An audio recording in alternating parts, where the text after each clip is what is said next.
Secretary for the Interior and Kingdom Relations, Raymond Knops, Prime Minister, the Honorable Leona Romeo Marlin, members of the media, ladies and gentlemen, good afternoon. I'm Cedric Peterson on behalf of the Government of St. Martin. I welcome you to today's press conference dealing with the matter of the working visit of the State Secretary to St. Martin. And at this time, I invite the Prime Minister, the Honorable Leona Romeo Marlin, to address you. Today we've had some very productive and fruitful meetings. It was discussed about some subject matters that were discussed is the liquidity support. It has been agreed that discussions will be held with the State Secretary, the Minister of Finance, and my person to continue discussions about liquidity, the current situation here in St. Martin. And we will be traveling to the Netherlands within short to further these discussions.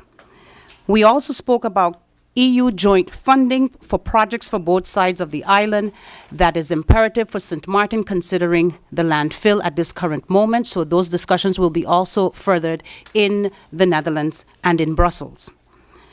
We discussed as well the national recovery process, looking at sound collaboration and highlights of priorities per ministry. The collaboration between the Netherlands and St. Martin will be highlighted. Only through sound collaboration, the recovery of St. Martin can effectively materialize. The World Bank has been working with the Secretary Generals of the different ministries in preparation for the National Recovery Plan 2.0. A transitional plan has also been submitted by the chair of the National Recovery Plan for the necessary incorporation in the final plan. Awaiting the trust fund, ministers in conjunction with their ministries have identified priorities of projects that can materialize within a short time span. Each minister will highlight their respective priorities this afternoon, so that information will be communicated. We discussed as well, as it relates to the Ministry of Justice, plans of approach for the police force, prison, and border control. The plans are being finalized in close cooperation with the Netherlands. Also discusses the extension of existing support, and the ministries were thanked. The Ministry of Justice thanked the continued support of the Netherlands with the support for the police department. I want to thank the Ministry of OCW for their technical assistance for the furtherance of territory education. And I want to reemphasize that the Cabinet is a strong proponent for the following the right procedures and transparency. This afternoon, we'll be visiting various initiatives taken by the government, among which the repairment of roofs is key. We appreciate the practical approach that the State Secretary, representing the Dutch government, and the confirmation of lessening the bureaucracy in the process for the recovery of St. Martin. At this time, I hereby introduce our State Secretary, Raymond Knops. Thank you, Ms. Prime Minister, for this introduction. And I must say I encountered a lot of enthusiasm this morning in the meeting with the Cabinet members. Enthusiasm which is not only here in St. Martin, but also in The Hague, where both government and parliament are very committed to help the people in St. Martin after the devastating hurricane. I must say I was in the end of November, beginning December, I was here for the first time after the hurricane. I saw still the effects of this hurricane, people having no jobs, houses without roofs, a lot of damage all over the place. And it's my strong commitment on behalf of the Dutch government to really try to help you as soon as possible and minimize the bureaucracy as much as possible, because it's all about the people and how we can help and the people in St. Martin to have a better future. I must say I had several debates in Parliament on the 550 million we delivered for help for the reconstruction program. And what I encountered in our Parliament is commitment with the people. Of course, it's Dutch taxpayers' money, so we want that this money will be spent effectively, becomes at the destination where it has to come, and is positively affecting the lives of the people over here. But there was a strong commitment on as part of the kingdom and the strong relationship we have to help the people here. And I think that is a positive effect of a lot of negative effects we face after the hurricane, that the relationship between the Netherlands and St. Martin become stronger. And I personally want to commit myself in the next 3.5 years to be part of that relationship. And again, I must say, welcome was very warm today. You are an interim cabinet, so it is not said that this cabinet will continue after elections. The election campaign has started already, and the results will be shown after the 26th of February. But meanwhile, you are taking care of Sint Maarten, and I think you are committed to that. You do a good job. You were faced with a crisis the last few days, and I saw the results of that.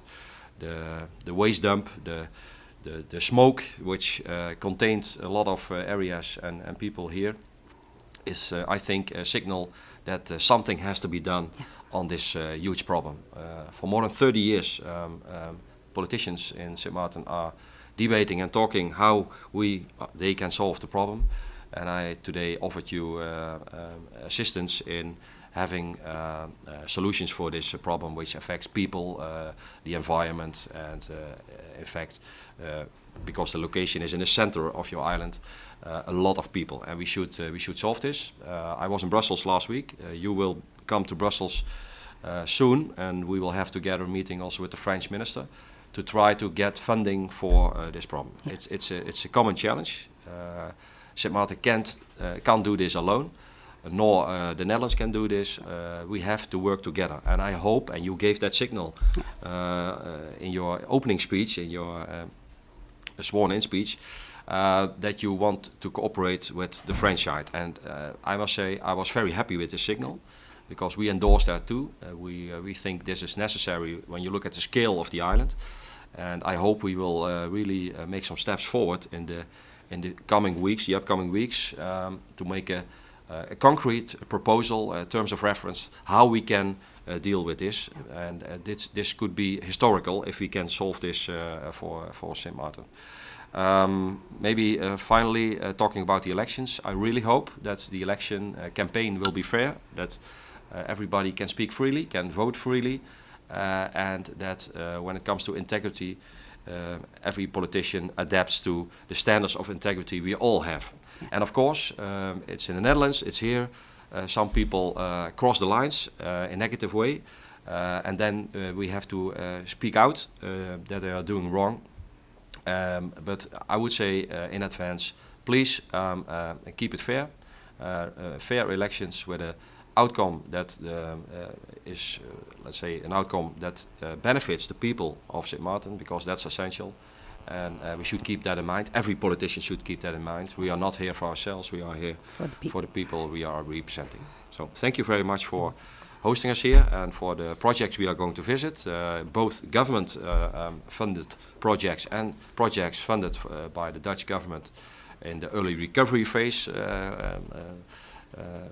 And we have, of course, some bureaucracy with the World Bank to put all these projects in the upcoming months in place. But meanwhile, we have said we want to start as soon as possible. It has to be visible that we are doing projects, and we are doing a lot of projects, rebuilding homes, repairs in the community, the school meal program, the psychosocial support for children and teens, not to forget, it's very important.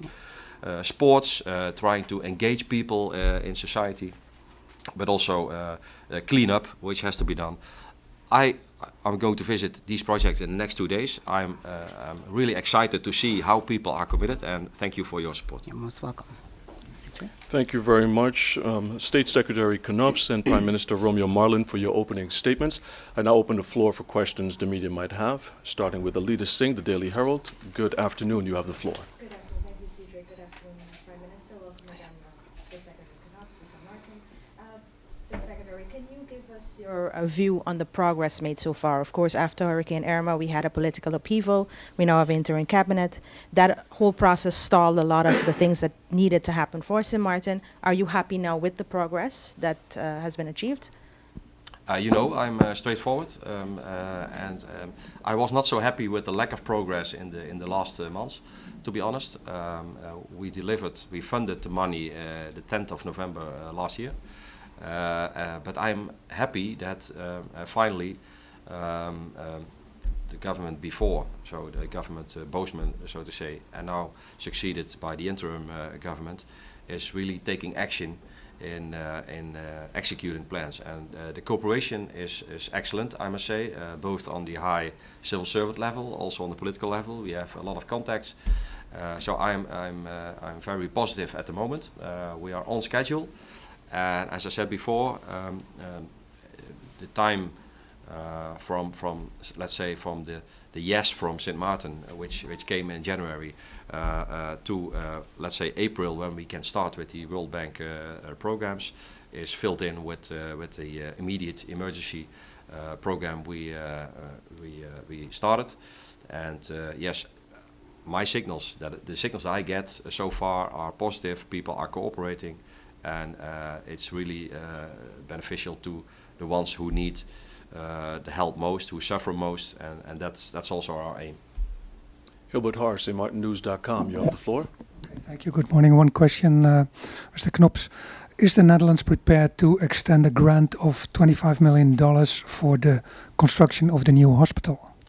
We had a good discussion with in the cabinet this morning with the responsible minister Lee, and I always said, and I also wrote that in a letter, that having a hospital which meets the standards and can also have a regional function, not only for Sint Maarten but also for other islands, is essential. Is one of the elements you need in society besides education and a good infrastructure.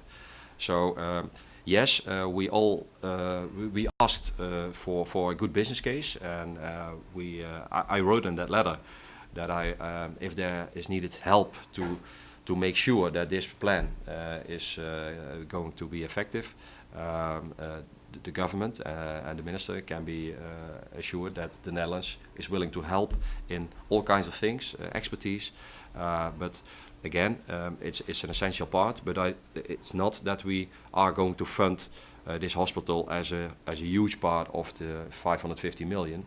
The business case itself has to be proven, and we discussed it, and the minister is sure that he and confident that this will happen. And again, I'm positive in any case to help assist and try to get solutions. But the initiative for that, and that has been done by Sint Maarten, has to be here in the government. Any follow-up questions, Alida? Yeah, thank you again. On the integrity chamber, of course, had been a lot of fervor about that, and that has has died away now.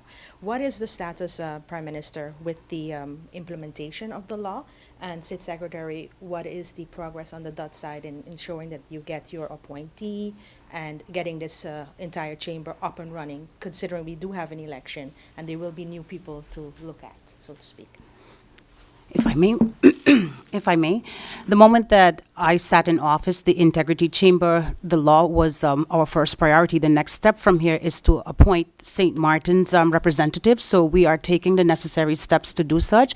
And there will also come a quartermaster to help organize the entire setting up of the Integrity Chamber. So as it relates to how far we are, as soon as I got in office, that was one of the first things that our legal advisor addressed along with the Yeset and Way department. So we are on track as it relates to the steps that St. Maarten has to take. So the next step from here is just to continue that process. Yeah, I can add on that integrity is not a kind of project, so it's everyday business integrity.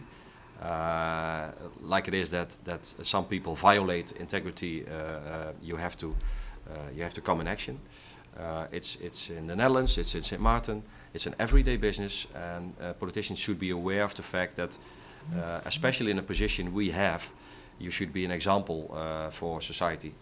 If politicians do not show the right example, how can they ask from the people they represent to behave accordingly to good standards of integrity? So this is a very important point, not only here in Sint Maarten, but also in the Netherlands. And last week again there were some issues in the Netherlands Parliament about integrity, and so it's not something you can say we have solved it. Continuous business, and the moment you see violation of integrity, you have to act, and that's the way it works. And therefore, it's a tough condition, but it's a condition we pose also upon ourselves in our own country. And well, I must say there's a very open attitude from the government here, and I'm confident that we will establish the integrity chamber as soon as possible, and we provided assistance with a quartermaster and people who can really build up this. Take a final question, if Hilbert. About the 550 million. Apparently there's still unclear how much of that money is going to be a grant and how much is going to be a loan. And if it's going to be a loan, what kind of conditions are we talking about in terms of interest rate? What are we talking about? Yeah, that's exactly part of the process we're in now. It's not only about grants and loans, it's also about which channels do you use to provide this money to be effective. And there are mainly three streams and three channels you can determine. First, of course, via the government, so governmental projects. Also international organizations who are very effective and have proven to be effective in the past on reaching people. The other ones are the NGOs, so the organizations which are active in Sint Maarten at the moment and are playing a crucial role in establishing civil society. So these three channels are important for us to provide the money with grants, with loans. Also the liquiditeitssteun is part of that, and the mix will be the outcome of a process we will have in the upcoming weeks with the government of Sint Maarten and the World Bank. So we are in the middle of that process now, so I can't say anything about the outcome, except that it has to be an outcome that can be supported by the three parties.